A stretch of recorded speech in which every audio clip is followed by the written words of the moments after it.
అన్యాయానికి గురైన, రాష్ట్రంలో అన్యాయానికి గురైన ఏ కార్యకర్త అయినా కూడా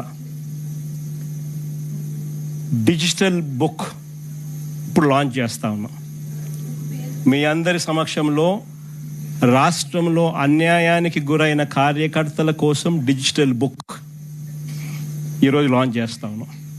ఈ డిజిటల్ బుక్ ద్వారా రేపొద్దున రాష్ట్రంలో ఎక్కడ ఎవరికి ఏ అన్యాయం ఇప్పటికే జరిగినా ఆ డిజిటల్ బుక్ను దీన్ని ఉపయోగించుకొని 2 రకాలుగా ఈ డిజిటల్ బుక్ పనిచేస్తుంది.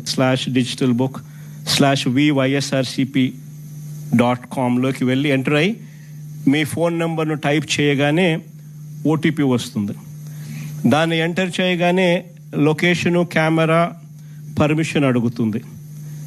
అది మీరు ఇవ్వగానే మొదట మీకు జరిగిన అన్యాయం గురించి వివరాలు అడుగుతుంది, మీరు నమోదు చేయాలి. ఆ తర్వాత మీ దగ్గర ఏమైనా ఈ అన్యాయానికి సంబంధించిన ఫోటోగ్రాఫ్స్, ఆధారాలు, ఇంకా ఏదైనా అప్లోడ్ చేసే కార్యక్రమాలు కూడా చేయాలి. ఆ తర్వాత అది ఆటోమేటిక్లీ ఆ డిజిటల్ బుక్లో స్టోర్ అయిపోతుంది.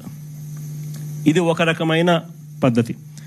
రెండో పద్ధతి IVRS విధానం కూడా ఉంది. అంటే ఒక టెలిఫోన్ నెంబర్ 04049171718. ఈ ఫోన్ నెంబర్కు మీరు ఫోన్ చేస్తే వైఎస్ఆర్సిపి అన్యాయానికి గురైన కార్యకర్తల కోసం డిజిటల్ బుక్లో ఫిర్యాదు చేయొచ్చు. ఫోన్ చేసిన వెంటనే బీప్ సౌండ్ వస్తుంది. వెంటనే ఫిర్యాదు చేయాలనుకున్న వాళ్ళు తమకు జరిగిన అన్యాయము, తాము ఏ నియోజకవర్గం నుంచి చేస్తున్నారో చెప్పాలి. ఆ తర్వాత ఎవరి మీద కంప్లైంట్ చేస్తున్నారో, జరిగిన అన్యాయం ఏమిటో, ఆ వివరాలు ఏమిటో కూడా చెప్పాలి. అలా చెప్పిన వెంటనే ఆ నెంబర్కు కాల్ చేయగానే దశల వారీగా ఏం చేయాలనో గైడెన్స్ ఇస్తూ కంప్లీట్ చేస్తుంది ప్రాసెస్ను.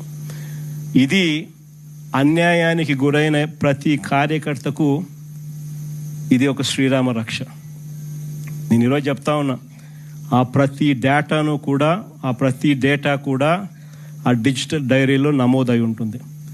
రేపొద్దున మనం అధికారంలోకి వచ్చిన తర్వాత ఈ డిజిటల్ డైరీలో నమోదు చేసిన ఈ కేసులను మీద ప్రత్యేకమైన బృందాలను పెడతాం.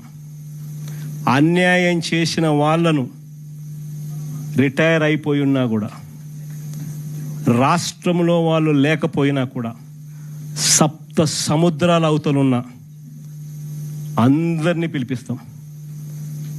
చట్టం ముందర నిలబెడతాం. నిలబెట్టించి శిక్ష పడేలా అన్యాయానికి ఈరోజు గురైన వ్యక్తికి సంతోషం కలిగించేలా ప్రతి అడుగు దీని ద్వారా పడుతుంది. ఖచ్చితంగా వీళ్ళేదో రెడ్ బుక్ అంటా ఉన్నారు.